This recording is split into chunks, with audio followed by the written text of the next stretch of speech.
दोस्तों सभी का स्वागत है हमारी वीडियो में। दोस्तों आजकल न्यूज में चल रही रॉकेटरी मूवी के बारे में आपने सुना ही होगा, जिसमें नंबी नारायण नाम के एक भारतीय साइंटिस्ट की कहानी दिखाई गई है। लेकिन ये नंबी नारायण क्या वाकई एक देशभक्त है या फिर दूसरे देशों तक भारत के सीक्रेट पहुंचाने वाले एक जासूस? अगर आपके मन में भी ये सवाल घूम रहा है तो आज इसका जवाब आपको मिल जाएगा, क्योंकि मैं बताने जा रहा हूँ दोस्तों आपको नंबी नारायण से जुड़ी हर वो बात जिससे आज भी बहुत सारे लोग अनजान हैं। और वीडियो के एंड होते होते आप समझ जाएंगे कि ये शख्स एक देशभक्त है या फिर एक देशद्रोही।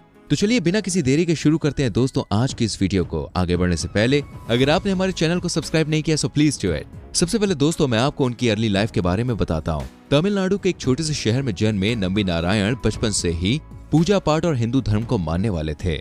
उनके दिन की शुरुआत कभी भी बिना पूजा पाठ के नहीं होती थी। देखने में भले ही वो एक आम बच्चे की तरह लगते थे, लेकिन उनके अंदर हमेशा से ही देश के लिए कुछ कर गुजरने की अलग सी इच्छा थी। पढ़ाई में तेज होने की वजह से उन्होंने इंजीनियरिंग की पढ़ाई की, लेकिन जब वो अपनी डिग्री कर रहे थे तभी उनके फादर गुजर गए और नंबी पर पूरे घर की जिम्मेदारियां आ गईं और फिर उसी दौरान उनकी शादी भी कर दी गई।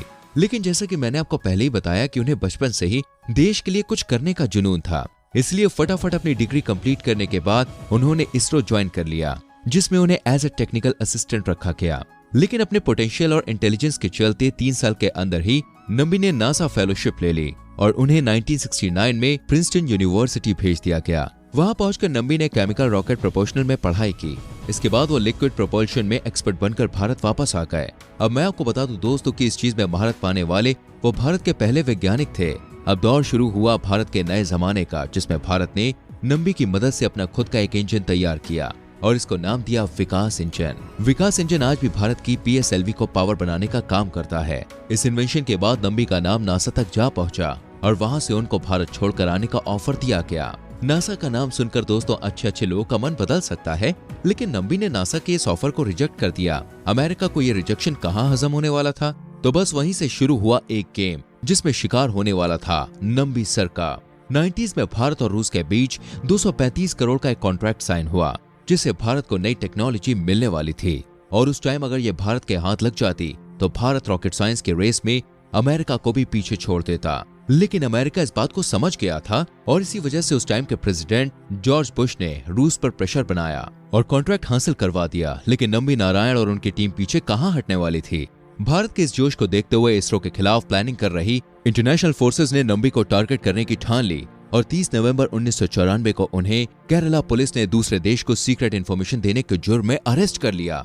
इंटेलिजेंस ब्यूरो ऑफिशियल्स का ये कहना था कि उन्हें वीडियोग्राफ्ड स्टेटमेंट मिला है कि नंबी और नंबी के कॉलीग ने मालदीव्स के 2 औरतों को सीक्रेट डॉक्यूमेंट्स भेजे हैं, जिनमें से एक औरत का नाम मरियम रशीदा और एक का फौजिया हसन था, जिनके पास से कुछ पैसे और रॉकेट डिजाइन की ड्राइंग्स मिली थी। रिपोर्ट्स की अगर बात करें तो उनका दावा था कि ये ड्राइंग्स हमारे पड़ोसी देश पाकिस्तान के पास जाने वाली थी। इसरो रॉकेट क्रायोजेनिक प्रोजेक्ट के हेड होने की वजह से नंबी को अरेस्ट करके 50 दिनों तक जेल में डाल दिया गया, जहां उन्हें पुलिस वाले खूब टॉर्चर किया करते थे। नंबी ने तो एक इंटरव्यू में ये तक कहा था कि इंटेलिजेंस ब्यूरो के 2 ऑफिसर्स ने उनसे ऐसा कहा था कि आप इसरो के टॉप साइंटिस्ट का नाम ले लो जिससे आप रिहा हो जाएंगे। लेकिन नंबी सर ने झूठ बोलने से बिल्कुल ही मना कर दिया और फिर वही हुआ जो अक्सर होता है।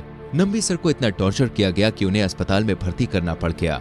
नंबी सर के बारे में खबरें छपने लगी, उन्हें देशद्रोही बता दिया गया, बिना सबूत के उन पर इतना बड़ा आरोप लगाया। मेरा सवाल दोस्तों बस इतना सा है, अगर वो देशद्रोही होते तो नासा में काम करने से क्यों मना करते? और बिना किसी सबूत के हम किसी पर इतना बड़ा इल्जाम कैसे लगा सकते हैं? 2 सालों तक नंबी सर को ना जाने किस किस चीज से गुजरना पड़ा, लेकिन क्योंकि ये एक झूठा केस था जिसके चलते CBI को कोई सबूत नहीं मिला और उन्होंने नंबी सर को 1996 में बेगुनाह बताकर केस को बंद कर दिया। लेकिन हमारी मीडिया उसे ये बात हजम नहीं हुई। फालतू की बातें और खबरों के चलते ये केस सुप्रीम कोर्ट को भेज दिया गया और फिर 22 सालों बाद 2018 में नंबी सर को सुप्रीम कोर्ट ने बेगुनाह बताया। लेकिन उस बेगुनाही का क्या फायदा जो एक होनहार वैज्ञानिक से उसका आधा करियर ही छीन ले। और सिर्फ उन्हीं से ही नहीं, इस फेक केस की वजह से भारत भी अपनी रिसर्च में 20 साल पीछे हो गया और इंटरनेशनल देश अपनी प्लानिंग में कामयाब। 20 साल बाद नंबी सर और उनकी फैमिली को उनका असली हक वापस मिला। देशद्रोही होने का धब्बा उनके माथे से हटाया गया।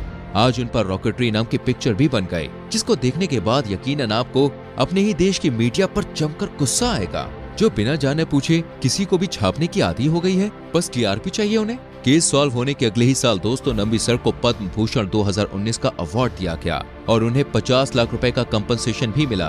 लेकिन क्या आपको लगता है कि ये सम्मान और पैसा नंबी सर के उन 20 सालों के स्ट्रगल को भुला सकता है? अगर आप मेरी राय पूछेंगे तो मेरा जवाब है नहीं।